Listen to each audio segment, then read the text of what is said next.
ធ្លាប់តែឃើញនាវាដឹកយន្តហោះតែពេលនេះប្រទេសចិនកំពុងតែសង្ងំផលិតដ្រូនដឹកដ្រូនមុនគេលើលោកតែចិនកំពុងធ្វើអ្វីនៅដូចយើងបានដឹងហើយប្រព័ន្ធការពារដែនអាកាសដែលកំពុងល្បីនាពេលបច្ចុប្បន្នមានដូចជា Patriot ថាតរបស់អាមេរិក S400 S300 របស់រុស្ស៊ី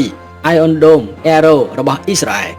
យុទ្ធសាស្ត្រសង្គ្រាមបច្ចុប្បន្នគឺគេប្រើមធ្យោបាយដើម្បីបំបាំងកាយកុំឲ្យរ៉ាដារបស់ប្រព័ន្ធការពារដែនអាកាសចាប់បានប៉ុន្តែនាពេលថ្មីនេះប្រទេសចិនបានបង្កើតគំនិតថ្មីមួយគឺមិនមែនធ្វើឲ្យរ៉ាដារបស់សត្រូវរកមិនឃើញទេតែធ្វើឲ្យប្រព័ន្ធរ៉ាដារបស់សត្រូវវង្វេងវង្វាន់ទៅវិញ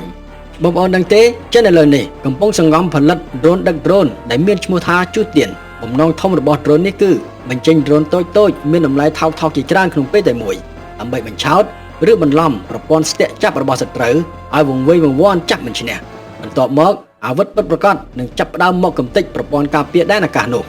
បន្ទាប់ពីចិនបង្ហាញជាសាធារណៈនៅពិព័រណ៍អាកាសជួហៃម៉កអ្នកជំនាញការពារជាតិឯករាជ្យអាចកំណត់ព័ត៌មានប៉ាន់ស្មានរបស់ជូទៀនមានដូចខាងក្រោមដ្រូននេះមិនទាន់ដាក់ឲ្យដំណើរការនៅឡើយទេគឺស្ថិតនៅក្នុងគំរូសាកល្បងនៅឡើយមានតួនាទីបញ្ចេញដ្រូនជាក្រុមប្រវែងប្រហែល25ម៉ែត្រទទឹងស្លាបប្រហែល35ម៉ែត្រទម្ងន់អតិបរមាពេលហោះឡើងប្រហែល16ទៅ20តោនអាចហោះបានកម្ពស់ប្រហែល10គីឡូទៅ15គីឡូម៉ែត្រហោះបានចម្ងាយប្រហែល7000គីឡូម៉ែត្ររយៈពេលហោះហើរពី12ទៅ24ម៉ោងល្បឿនហោះហើរធម្មតាប្រហែល500ទៅ700គីឡូម៉ែត្រក្នុង1ម៉ោង